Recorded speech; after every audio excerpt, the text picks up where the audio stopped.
Hey, What? what are you doing? I was going to play you a song. Why? No one wants to hear that. People love music. Yeah, but they love music from like talented people and people who are actually funny. What? They want Logan Brown. And this is his second story.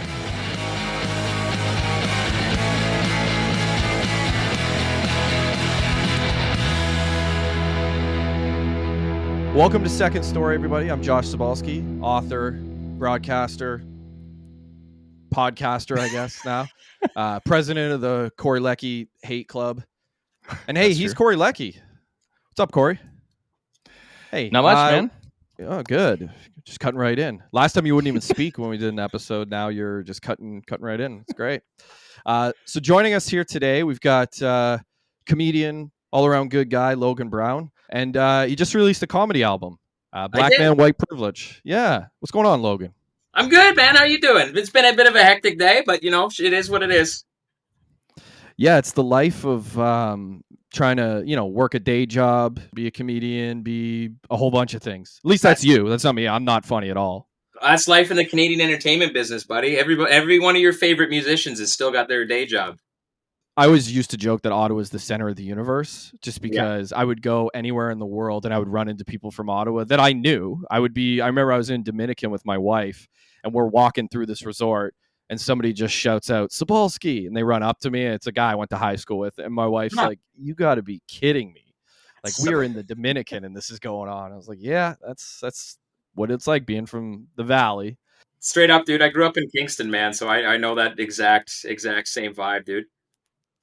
Yeah, absolutely. It's the way it is. I was introduced to your stuff through Oliver. So Oliver George, who was a guest on this show, you were a guest on his show. Yes, yeah. And I've been a big fan since I saw you on Oliver's show. You know, I was saying to Oliver when he was on this show that I think you're destined for pretty big things. Oh, thanks, man. That's really kind of you to say, dude. I appreciate that. Yeah, it's Corey and I were actually talking about before we jumped on that we kind of both see you as somebody who's destined for pretty big things. So you're holding a guitar, obviously. Yeah, And the start of your career was actually, your background is music before you got into comedy, and that ultimately is your second story. What was your introduction into comedy? How did you end up becoming a comedian? So I loved comedy, but truthfully, I loved comedy more than music when I was a kid, but it looked like it was like witchcraft, what they were doing, going up on stage, telling stories and being funny. So I gravitated towards the guitar because I could see how one could figure out how to play the guitar at a technically proficient level. So that's kind of where I went down that road. And, you know, I did a whole bunch of cool shit. I was in a death metal band when I started. Then it became like a jam. I went into a jam trio. I was the musical director for like a blues jam trio. Then I met my ex-wife. We toured together as a jazz duo for a little bit, got signed to Universal, got unsigned to Universal, did some workshop shit with The Weeknd. And then we ended up packing it in just before the pandemic happened. And this entire time, like, because when music is your job, you tend not to listen to it as much, like especially if you're playing covers and shit. Because like I call myself like an overqualified like corner of the bar type guy. You know what I mean? So I wasn't listening to any music, but I was listening to a ton of comedy podcasts. And then you had these guys breaking down what it is to write a joke, even if it wasn't meant to be that type of inside baseball shit. You could hear like the stories when they were talking about touring were kind of parallel to the stories, like because we'd be on the road while I'm listening to these podcasts. And so I started being like the mystique started disappearing for me. And I thought, oh, you know, I could probably do this. And I'd written some jokes. I'd write some bits every now and again. And then finally the pandemic happened. I had a suicide attempt and realized something really needed to happen, that I needed to fill the void. And I just went out to an open mic, and I like a music open mic, which like, imagine hinging your entire life on going to an open mic, deciding if I bomb, I'm going to do it. If I don't bomb, I'm going to continue to live. What a ridiculous notion. But I did it. I did well enough at the time. And the rest is kind of history. So. Wow. Jesus. Yeah. I mean, I've heard that story before. It's crazy to hear. Like it's wild, and thank God it went the way it did. That's wild. What do you think? Like, if without comedy, where do you think you would be? To be honest, like I don't want to dig too deep, but that's kind of where my mind goes. I don't know. I've had since that day. I've had some like not health scares, but I've had like some pretty serious panic attacks where I thought I was dying, and realized that I wanted to live. So that's that's positive right there. So I don't know if I would have gone through it. I sure did plan and like really seriously contemplate going through with it, and I'm very grateful that I didn't. So I don't know necessarily if I would have truly gone through it. I probably would have got back into playing bars and stuff like that eventually, but there just always would have been something kind of missing. I had like the white picket fence life, or as close to it as a millennial can. I was white picket fence, but it was my landlord's picket fence, and I had that sort of life for a little bit, and I was content, but I wasn't happy. And then, of course, the pandemic rolls around. I get a good government job, and I think to myself, maybe I don't need this. Like, I don't want to be an online guitar teacher or anything like that. So the motivation to create left me, and I was cool with it until I wasn't, and then that's kind of where that sort of came in. So I don't know. I mean, I'd like to think that I would have found comedy naturally, anyways. I'm not a huge, not the most spiritual guy in the world, but I definitely think the universe kind of finds a way. So I'm sure I would have ended up stepping on stage in one way, shape, or form to tell some jokes. But I'm grateful that it happened when it happened. So. I think it's pretty cool that you're able to like weave some of those personal stories into what you do as well. Like I've heard you on stage talking about ADHD and Yeah. kind of some of your mental health struggles and things like that. Yeah. So was ADHD, was that like an early diagnosis for you, or is that something that you figured out later in life? No, it was way late, man. Yeah, I got diagnosed in the beginning of June 2021, right before Wow. I started doing comedy, actually, with ADHD, and then was diagnosed 6 months ago with autism spectrum disorder.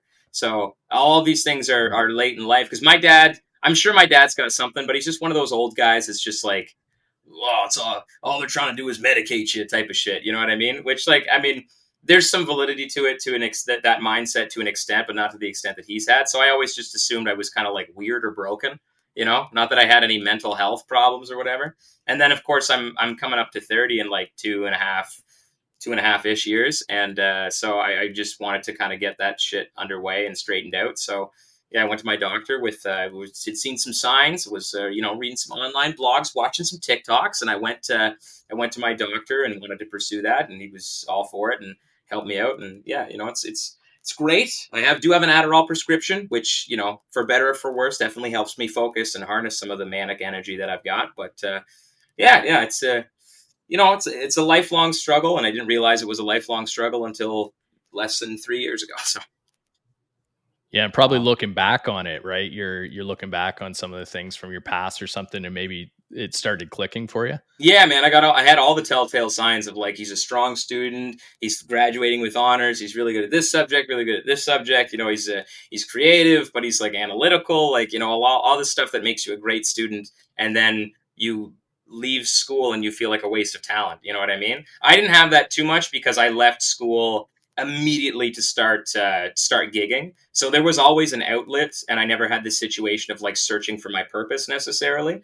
But it's still like it still wrecks your personal life in a lot of ways. Like there's a lot of I make the joke on stage, or there's a lot of levity to it, where it's like, oh yeah, I'm like the dog from Up, but it's like I also have some real like emotional dysregulation problems that I have to keep in check. It's like there's a lot of I have to monitor my triggers with stuff. It's like if I can't get too excited over a subject because I don't know if I'm actually excited over something, or if it's going to become like an obsession over a month that I'm going to be bored of by the next month. So yeah, it's a lot of you got to be self aware. You got to be real self aware. I think a lot of people have a real issue with being vulnerable. Yeah. And I've always admired comedians and musicians because I feel like there's nothing more vulnerable than being the only person in front of an entire crowd, like just standing there by yourself with a guitar, with a microphone. There's a real vulnerability that a lot of people can't face. Do you think something like that allowed you to sort of, deal with some of the mental health stuff, like the ability to be vulnerable, to go and kind of ask for help and stuff like that? Was that Well, helpful to you, or is that something you were able to harness? for sure. Yeah, yeah. The asking for help thing is still something difficult that I need to step outside of myself in order to do properly. I always, because people especially people that know me from music and they see me getting into comedy and they're like, what the fuck are you doing? Like, if I could play like you, I'd never fucking want to put the guitar down and shit like that. I sound like I'm patting myself on the back, but whatever. I play a lot of small towns, so people don't know how to play anything other than a E pentatonic, E minor pentatonic.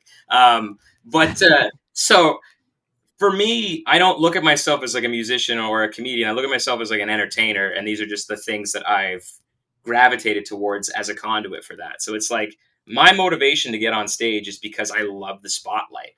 And if I could do it any other way, I'd find a way to rope that into it as well. But for me, being funny and playing the fuck out of a guitar and singing is like just the way that I do it, I mean, even still, like the whole world shut down, and I, instead of doing Zoom concerts and shit, was like, I'm going to get a job at the post office. I have no fucking interest in any of this. Like, I want a stage. I want a spotlight. I want to turn my amp up really loud. I want to fucking rip. And that's, you know what I mean? I want to melt some faces. I don't want to see the wow reaction just come up every 30 seconds, like I want that human connection. So that's my big goal for that.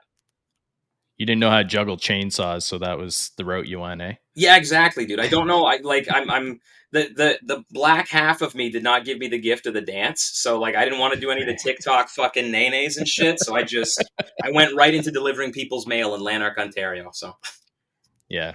Well, you do have a right to pat yourself on the back, man, because I listened to some of your stuff and like I said, I got these guitars on the wall. Yeah. They're actually just cardboard, but I was going to take them down for this interview. Just right on, dude. Yeah. No, I appreciate that, man. It's again, it's another labor of love that sometimes is more of a labor than anything. But again, my motivation to play has always been just to entertain people. A lot of people pick up the guitar because they think it's going to help them get girls, but like I'm playing the way that I play. The only people that ever come up to me after a show is like dudes, like that is it, man. It's just whoever I'm entertaining. I don't give a shit about the demographic, the age, the ethnicity. It's just if you're vibing and you're going, wow, when I fucking bust out a lead, then that's all I care about.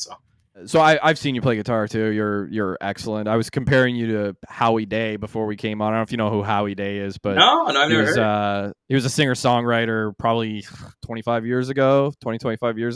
Yeah, really, really talented guy. He'd have all these pedals set up and he'd play basically all the instruments at the same time. Like he'd have the drum track, he'd be playing it, and it was really neat. But watching you, I saw a lot of your stuff in Howie Day. But you seem to have a natural ability. You mentioned being an entertainer. You just have a natural ability as soon as like the light turns on or the microphone turns on to just go for it. And you're so comfortable in front of a crowd. I was curious, like, where do you think that comes from? Is that something from your childhood, or did you develop that later in life? Yeah, I've always my parents and my grandparents have always told me that I've been like a ham. I don't know where that comes from because it's a small family. Truthfully, like I mean, my dad's Irish, so it's like it's a big family. But I mean, the core of it was like I've got two brothers and I've got a brother and a sister.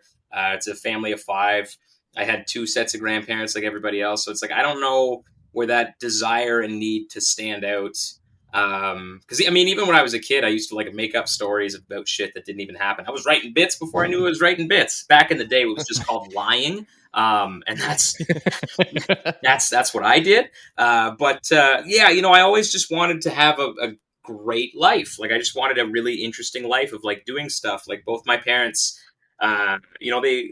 they're homebodies. They have good government jobs and they work and then they go home and they like to smoke a little doobie and they like to watch some cartoons or watch TV. And that's a great environment, truthfully, to grow up in. As much as people might think it's like not like how can they be great parents if they're smoking weed? But it's like I was exposed to so much media that probably shouldn't have been exposed to it like as a young kid. But it's like the music, the movies, like. I mean, I remember the first time I was blown away by a guitar. I was like 6 years old. We had the Fleetwood Mac The Dance live concert, and Lindsey Buckingham doing a like Big Love, and I was like, how the fuck is he doing that? He sounds like he's like 7 people. This guy sounds like an octopus, and he's like one guy with a receding hairline. Like, what the fuck is happening right now? You know what I mean? So, and like I'm right there with him, so now I understand. It's like the less hair you have, the better you are at guitar. But that's It's is that true? Yeah. I'd fully, dude. Joe Satriani, case in point. There you go, dude. I bet you could shoot circles around me, man. Yeah, man. Like I don't really know where that desire to be a ham came from necessarily. I just know I've kind of always had that dog in me, as Liam would say. So I just cultivated that and found a way to do it all the time, or at least in some way, shape, or form, make it most of my income. So we've kind of heard a little bit about your musical, some of the musical people that inspired you. What about in terms of comedians? Who were your inspirations to get into comedy? Well, I was a big, I am still a big Norm Macdonald fan. I find the way that he writes jokes to be like the smartest way to do it. Because a lot of people on stage, you can see that. I mean, even in some of the headliners, and I sound like a piece of shit right now because I haven't been doing comedy very long. But like, you watch someone deliver the same shit every day, and it looks very formulaic sometimes if they aren't very good at making it seem natural. And that's just the way shit goes. Like, you got guys that are really good at it, guys that aren't so good at it. Both happen to be headliners and tour the country. Whatever, shit happens. But his way of just like, he knows what the punchline's going to be, but he gets to it differently each time. Is, I think that's a really smart way of doing it. It's the way that I look at the guitar. So having someone like that I looked up to really helped also connect the dots between music and comedy, which has made it easier for me to transition from one into the other. Because that whole improv thing of just like fucking around and then landing on something really funny is like, that's great. That's where the witchcraft aspect comes into it. Recently, I've been really into like Bobby Knuff here in Ottawa is actually one of my favorites of all time. Mike Rita is fantastic. Ryan Williams is a new find, and that guy is legendary. And then when it comes to musical stuff, it's like I'm a big Tenacious D guy, huge Steel Panther fan. Even before I was playing, my cousin introduced me to Steel Panther when I was way too young to get into Steel Panther. Flight of the Conchords, Weird Al, obviously, like a lot of that. I have a deep respect and reverence for comedy as an art form. And I'll be completely honest, like I hate musical comedy. It's why I do it, because it sucks. You know what I mean? It's like you have these geniuses that's like, maybe there's 10 of them in this melting pot of like, I'm going to write a song that's really funny. And then the rest of them is like some kid that goes up on stage with a ukulele with dad jokes and is like, well, all right, it wasn't funny without the ukulele, so maybe in the key of G it will be hilarious. And it's like, no, it fucking sucks too. What are you talking about? It was interesting to see that you picked Norm Macdonald as sort of right off the top, him being from Ottawa. People don't really think of comedy when they think of Ottawa. Obviously, you're in the scene yourself. There's a lot of great comics who have come out of Ottawa. Norm Macdonald, of course, Tom Green, Jeremy Hotz. You can go on down the list. What's the scene like now? I'm not all that familiar with it. Most of our listeners and watchers won't be familiar with it. What's it like right now in the Ottawa comedy scene? Well, Ottawa, I mean, I'll defend Ottawa till the day I die as like a great scene, because there's nothing here. We have clubs, like we have a good amount of stage time for the amount of comedians that come out of here. So we end up with like really strong writers, but there's no opportunity outside of the comedy clubs. You know what I mean? It's like, there's, if you're in Montreal, you might get your face, you might get hooked up with JFL just because a lot of those cats live in Montreal. And if you're in Toronto, like they also have more comics just because it's a bigger city, but it's like there's also a lot of people that go up on stage with the intent of becoming a triple threat. Like, I already act and I already sing. Like, I need to be funny so that I can help sell this show on CBC, or I can help write this script, or you know what I mean? Whereas like in Ottawa, we sure have our people that have delusions of grandeur. By us, that's not that goes without saying, myself included. But me too. It's just the ceiling career wise in Ottawa is like middling at a club, which is when you're doing like 15 to 20 minutes. It's featuring is also another term for it, and that is going to net you $12 a year. So people are doing it for the love of it and for the desire to get on stage. And I'm not saying that either of those scenes have a situation where it's different. I'm sure most of them, if not 80% of them, are doing it because they love it and because it's the pursuit of the best joke that they can write. But I know here in Ottawa, like, I mean, we have open mics here where people just like don't even go up with material. They just go up and they're like, I'm just going to be funny. That's the only thing I'm concerned about right now, is just being funny. And then they pull it off. And you're like, how the fuck? You didn't go up there with anything. You just started like making fun of the venue. And the venue's obviously not pleased at shit like that, but I'm pleased as punch because I just watched somebody like, again, like watching great jazz improviser or something, just like make something out of absolutely nothing, you know?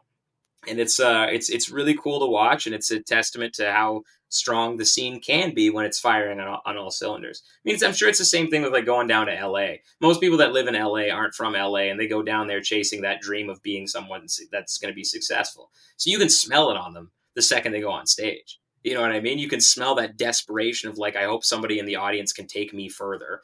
And we just don't have that here in Ottawa. There's just nothing. It's nothing but the love of the game and the pursuit of making the best comedy performance that you possibly can, or doing your best on stage. And I think that's wonderful. I mean, I think that's why anybody should make art to begin with. But a comedy is art, whatever. But you know what I mean? It's art. It is art, especially the way I do it, dude. Singing songs about cum and G major, like the more yeah, exactly. artist, you know? That you're an artist, yeah. Anytime I think that you can take, a piece of paper and turn it into art, or you can take nothing, like a microphone and a stage, and turn it into something that has people laughing or crying or whatever the emotion that you evoke. That's art to me. For sure. That's the way I look at it. I actually asked that question because I kind of figured that would be your answer, and I wanted to set this up. When we talked with Oliver, I think this was when we weren't recording, but I said to him, I had a feeling that you were going to your comedy was going to outgrow Ottawa fairly fast.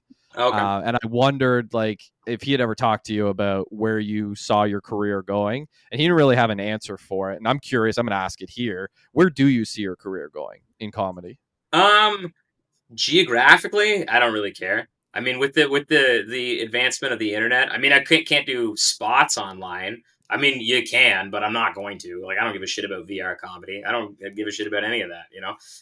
But with regards to like the 5 to 10 year plan or whatever, I'm content with theaters. That's where I'm trying to like focus all my energy, and I think that like, because I mean no harm when I do a lot of stuff. Like I definitely have goals, and like it's my want to do more club shows and like indie rooms because I just like that environment better to do stand up. I think that's the way stand up is meant to be performed.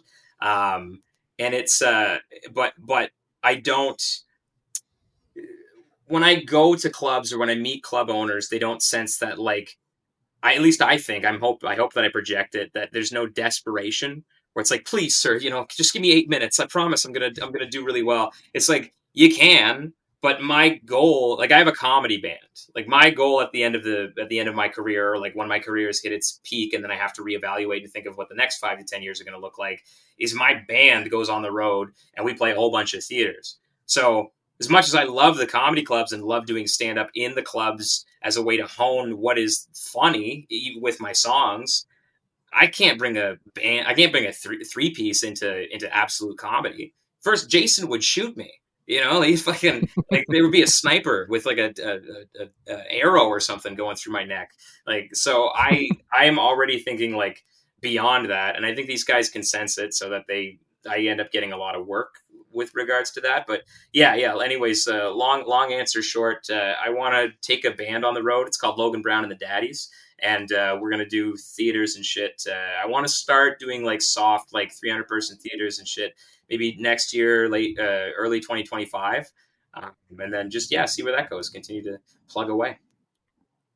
Hey, Mitch Hedberg always had like a stand-up bass behind him. So yeah, I mean, right? I think that's bass player. You know what I mean? That's a great idea. I'll take somebody to play some smooth jazz while I tell punchlines. Yeah, man. Yeah, so cool.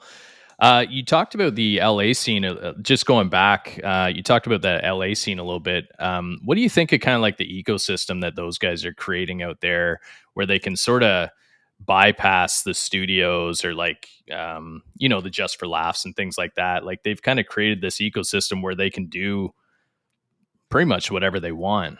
Like I'm thinking like Bad Friends, like all these different groups that have created these ecosystems. Yeah, I mean, it's a tricky subject because like, not being from LA and not really experiencing like the culture down there, it's like I can only make like base assumptions based on my friends that live there and people that have visited, and but they all need just for laughs or something. Like, I mean, even the Bad Friends guys, like, I mean, Andrew Santino was on New Face, got new JFL New Faces, and that helped, along with Punked and everything like that. That's what helped propel Sure. his career. I mean, like, guys that are starting it from the ground up right now, I nothing but love and support. It's got to be a very stressful environment to live in, because you have you're constantly comparing yourself to other people. Again, that's Right. the benefit of being in Ottawa. Is like, I don't look at my Instagram followers and then look at other comedians' Instagram followers and go like, I wish I had that. Like, everybody, some of the funniest people I know don't even have social media sometimes. You know what I mean? Like, they're just, again, just doing it for the love of the game. So I don't. I think a lot of that shit is still, I don't know if necessarily like needed, because there's still a lot of gatekeepers in comedy, because as an art form it's only 100 years old, whereas like everything else is way older. But yeah, I mean, I wish them the best. I hope that we get to a point where we don't really need those guys anymore. But at the same time, as somebody that hates being on social media, even though it connects me to cool people like yourselves, like, I do long for the 80s and 90s again, where I could just play in a bar and randomly have like Jeff Healy sitting in the corner of the bar being like, hey, that guy's pretty fucking good. Maybe we'll sign him to Blue Note Records or some shit. Like, I do miss that. And I'm sure there's a lot of musicians that were making good chunks of change pre Napster miss those days too. So, you know. One of the things that I like about your comedy is that I find that you don't really take cheap shots. Actually, I don't find at all that you take cheap shots. There was a bit you guys did a couple weeks ago about the lead singer of Smash Mouth, Yeah. Steve Harwell. You were actually very empathetic towards him, I felt. And Yeah. I thought it kind of made me think about a lot of the comedians that I really enjoy. And I feel like if you want to really make a good joke about a situation or about a person or something like that, you do have to come from a position of, I think, being empathetic and having some type of a respect for the situation. And I noticed that with like a lot of comedians that take political shots, whether it be against someone like Trump or Trudeau or whoever, I find that like they just hate the person so much Yeah. that it's very unfunny because the hate sort of takes over. Like, Yeah. what I'm thinking, like, I saw somebody the other day on Instagram that was doing like a Trudeau bit. And I was like, this is so unfunny, just because you could tell, like, the hatred sort of just bled through. And I always found that with Alec Baldwin's version of Trump, whereas like the other people who did Trump, like Shane Gillis does a way better Trump, I think, because he almost like, he had a Fox News dad, so he kind of has like a little bit of respect for Trump, weirdly enough. But it always sort of bled through that like he wasn't coming from a spot of hate. Do you think there's something to that like having empathy for somebody or something allows you to write better jokes because you actually have a lot of respect for it, for what the topic that you're talking about? Yeah, I think that's the only way. Personally, like, if you can't, um, especially when you're trying to write jokes about stuff like that. I'm a big proponent of like, funny is funny is funny. Like, I really am not trying to change anybody's mind politically when I get step on stage. I don't give a fuck about any of that. You know, I really just want to make people laugh. Again, the entertainer is what steps in first, more so than like the storyteller or the artiste. So I just want to make people laugh. I do try to approach it with some empathy, because first off, I've struggled with alcohol in the past. So I can see, that this was a clear sign of alcoholism, even back when that video of him doing that rib fest went viral. You know what I mean? Talking Um, about Steve Harwell. Steve Yeah. Harwell, yeah, yeah, Yeah. and even still, like, what's funny to me is like, or funny about that situation is that it was like the fucking Smash Mouth guy. You know what I mean? Like, what's funny is not that like this is a human being in pain. It's just like, of all the people, and of course, like, of course it could be anybody, but like, of all the people, it's like the Smash Mouth dude. You know what I mean? Like, Yeah.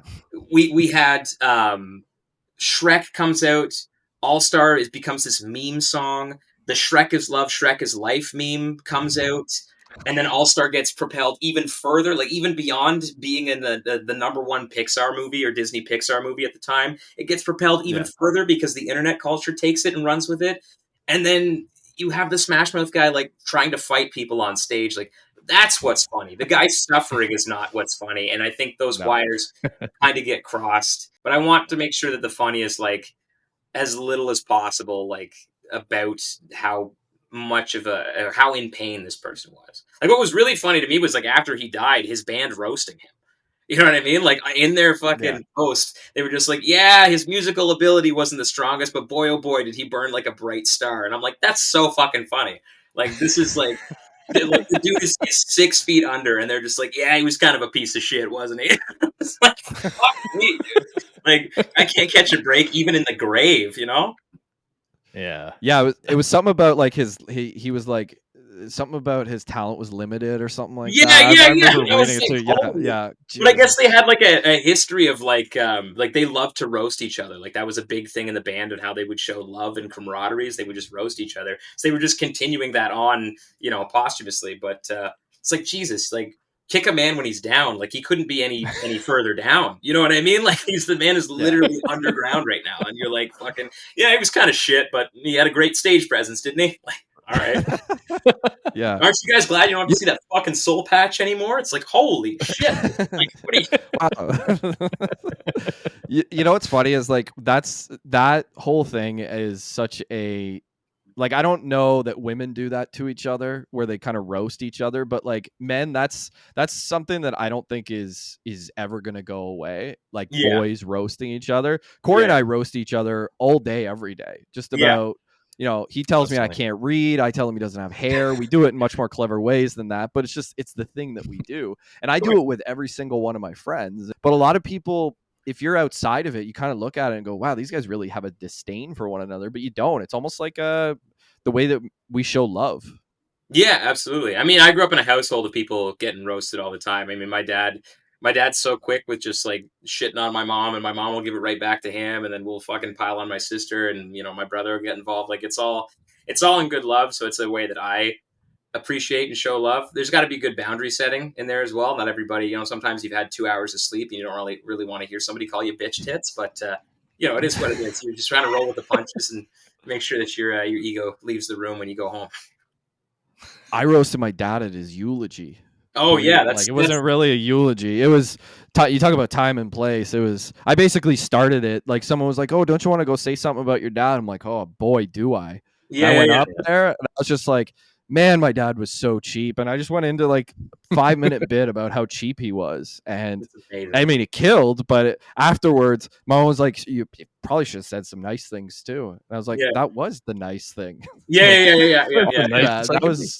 That was how I paid tribute to him. Is through that. Yeah. Black man, white privilege, man. I checked that out and like really great job on that. Thanks. What was that like coming up with the material for that album or recording that album in general? The recording of it was a little stressful because I had a whole bunch of people back out that had like pre-reserved tickets, like maybe 2 weeks before. So that kind of fucked me up a little bit. It was kind of initiated a call to arms, and the club, Nick Burden, he's the owner of the Laugh Lounge, still roasts me about it. He's like, He's like, if you're gonna book a show at my place, are you gonna cry to the internet again and see if you can fill seats in the club? And I was like, listen, man, it worked, all right. You don't need to. But it's it was just all in the sake of being transparent with people because I was stressed and I was trying to play it off like I wasn't. But anyways, the recording of it was great. I didn't realize until after that most people record 2 shows because in case you bomb the first show.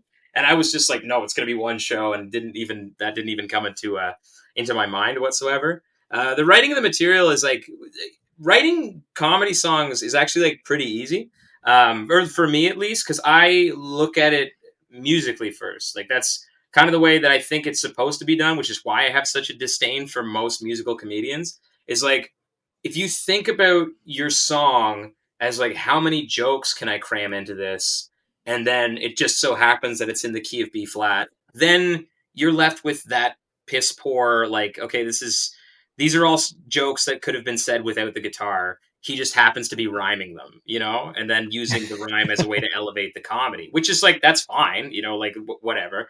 It is a shtick. It isn't, like, it's hard to do well. It's hard to do it without people rolling their eyes, especially my peers, but it is still a niche that does give me elevation over the competition or other comics. Right. So I start with trying to make a really great song or a song that's really catchy. And then from there, I can insert jokes. And if a joke doesn't work, I just take the same structure and then just replace a line. And so that ends up being like fairly there's a formula to it that I don't really, I don't often deviate from. I do now with the band just because there's certain like I take quite a few leads when we're playing live and shit like that. So it's some of the structures change to accommodate that a little bit. And I'm working with like two jazz guys, so it's like we do think a little bit more about the arrangement necessarily than I would just being solo acoustic. But it always starts with how great can I make this song, and then it just so happens to be about like my cock. You know what I mean? Like that's Yeah. kind of the way that, because I've done shows where like people have Your just attraction to a dog. yeah, you know, like just kidding and shit. And I've done shows where like I've bombed. Like obviously, I'm not being like, wow, could you believe it? But it's like I've done shows that like where people, non-comics, just fucking do not like musical comedy, and they're so done with it. But it's stuck in their head. And that feeds me sometimes even more so, especially if I'm doing a shitty Yucks road gig or whatever. I love you, Yucks. Please give me those road gigs. They pay a lot of money. But if I'm doing some like abysmal like road gig or whatever in a small town, and people aren't vibing with what I'm doing because the median age is 75, they're still getting the hand job song stuck in their head because it's a fucking Yeah. it's a G to an F to a C chord, progression with a relatively familiar sounding melody and hook line and a catchy sing along chorus. So they could fucking Right. hate my guts all they want. They're still driving home going, nobody wants a fuck. God damn it. Like it feeds my soul, man. You did a bit. It was one of the first things I ever heard you play was when you did Third Eye Blind's Jumper about getting Kentucky Fried Chicken. Oh, and yeah. I was literally singing that days later to Jumper. That's so funny, dude. Yeah. No, it's all, again, trying to make content and put, shit out on the internet. Like, parodies are kind of low hanging fruit for me. I think like parodies are like unless it's done Weird Al level, I think it's fucking so stupid. But I wanted to put out TikTok content. This stuff was really conducive to doing it in 30 to 60 seconds. And it's all songs that I like anyway. So I figured, this is all shit that I play at like my pub gigs. So I already knew the chords, I knew the melody lines. So it was just a matter of kind of figuring out what was funny about it. I did the Rockstar one too. I stopped when I put out Free Ballin' because I found out that like 7 other comics have done Free Ballin', and I was like, the last thing I want to be is a hack on the internet. Again, jury of your peers, and comedians are fucking mean. So even if they're your friends, so yeah, probably especially mean if they're your friends. Yeah, exactly. I noticed that you're really comfortable with the crowd. Like even in between your songs, you're bantering with them. You're commenting on, what you rhymed. Like I think you had the line you said something about Bill Bro, and you rhymed with dildo, and you're like, it's the only thing I could think of to rhyme with Bill Bro. Yeah. Like just really great banter. Is that something that's always come easy to you? No, that's the thing that I needed to work on more so than anything else. And then it just took doing it a whole bunch of times. Because again, let's stand up as a situation. It's a dialogue more so than playing bars are. Like when I play bars, like regardless of how good you are, there's going to be nights where you're just ignored for your 3-hour gig, and then you collect the check and you dry your eyes with it on the way home.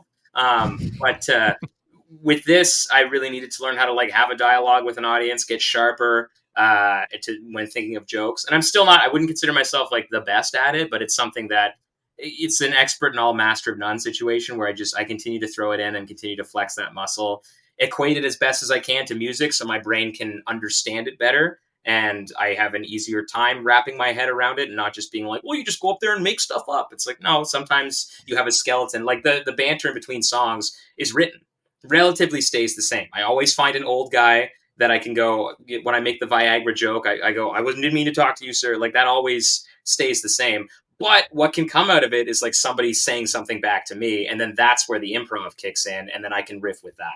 So that's a lot of fun to me. And doing the stop and start thing with the acoustic guitar is like just another way for me to like let other, not only keep the show going and adds different stuff to it, but also let other comics know that stand up is the thing that I respect just as much as music. I mean, this is not me stepping on anybody's toes or using this as a way to propel a music career forward. I have, again, a deep respect and reverence for stand-up comedy, the art form, the way that people string stuff together, how long it takes to get material. Like, I mean, it took me 2 years to put together a 30-minute album, and that's not a long time for comedy. You know what I mean? Most people are like, it's going to take you 5 before you have 15 minutes, and then it's going to take you another 5 before you're middling, and then it's going to take you another 3 before you can headline. You know what I mean? It's like, it's not a lot. It takes a long time to build up material, and I'm very fortunate that because music comes so naturally to me, I'm able to sandwich that in with comedy and help get me some time and make good quality songs and jokes and shit. But You mentioned earlier that you hate musical comedy. It yeah, reminds me of years ago I met Nick Mullen, who does Come Town or Adam Friedland Show, whatever you want yeah, to call it. When I talked to him, I asked him, I said, "Do you really hate stand-up comedy?" He's like, "Oh, I hate it." And then Stavros was there too because yeah, it was a live podcast. And he comes over, he's like, "I hate stand-up." yeah, I was like, "This is what you guys just did, like 2 hours of stand-up." And they're like, "Yeah, we hate it." yeah, yeah, yeah. It's like, oh, it pays the bills. And then it kind of reminded me that, like, yeah, a lot of people do that. A lot of people do things that maybe they don't necessarily love, or maybe they do it for other reasons. But it was funny to hear you say that. You're like, I hate music. That's why I do it, because I hate it. And I kind of feel like that was the same vibe that Nick had with stand up comedy. He's like, I hate it. That's why I do it. Yeah, yeah. Well, a lot of people have to do it. You know what I mean? It's like I fall into that as well. It's just like if I could do anything, if I had the brain and the know-how and the I was the person that wanted to go to university and become an accountant. I like numbers. I don't know why I didn't do that. I would have done that. You know, to wake up every day with like songs in your head. Or like, I mean, that's even the best part of it. The worst part is then putting the song out and going, I hope people like this. You know, like it's Yeah. all, and then I mean, I'm 27 and I just ended a 7-year relationship to do more comedy. I mean, there's some other factors in there as well, but like, it's not. They're like, oh, creativity, art, it's the universe giving you stuff. She fucking takes as much as she gives. Sometimes on certain months or certain years, way more than she gives. You know, Yeah. I have a lot of buddies that are sidemen that like fucking went into poverty during the pandemic. You know what I mean? Sometimes like art is just fickle as fuck. And my hatred of musical comedy again just stems from like the lackluster, like the no trying. Like I'm gonna get up there with a ukulele because I know 3 chords and I have a bunch of dad jokes that'd be funnier if I rhymed them. And then they don't sing well, the songs suck, and they have shitty jokes, and people go, that's the majority of it, and they go, that's musical comedy, which is why I get sandwiched into that. There's a great quote from I feel like Thanos a little bit, like where he like grabs the gauntlet at the end of the like second Guardians of the Galaxy movie and it's just like fine, I'll do it myself. Like that's kind of where the vibe came through. And there's a great quote from Mark Tremonti, from the guitar player for Creed, which like stay with me here. When he left Creed and did Alter Bridge, he became a Yeah. ridiculous guitar player, like fucking unreal. And his Mhm. whole thing with Alter Bridge was like, yeah, in the 90s when Creed was coming up, Kurt Cobain killed the guitar solo. Like he fucking took the music was guitar oriented in the 80s and it was still in the forefront in the 90s. You know, guys like Alice in Chains, Jerry Cantrell, Dean DeLeo from Stone Temple Pilots, all those guys can rip, but it lost the technical proficiency that it had in the 80s. So he went, well, Kurt Cobain killed the guitar solo, I want to bring it back. And that's kind of how I feel about musical comedies. It's like, yeah, you have a bunch of people that suck at doing both things and they're the face of musical comedy. It's like, yeah, of course everybody's gonna hate it. I fucking hate it. That's why I do it. You know what I mean?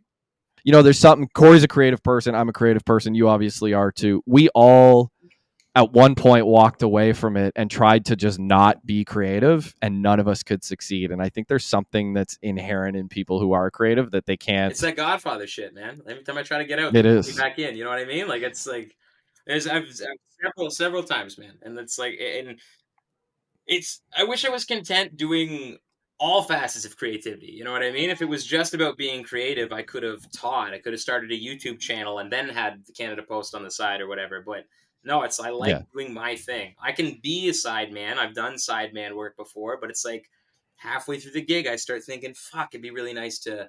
I do a better version of this. Why don't you let me sing this one, man? You know what I mean? Or whatever it is. It's like I wouldn't have played that chord there, and so it's got to be me doing my thing, which is where you make the least Yeah. amount of money sometimes, or the most, depending on how your career goes. But in terms of being true to myself, which is something that I'm absolutely trying to do, especially post divorce, is really understand myself as a human being and why I do the way that why I do the things that I do, and being self aware and all that.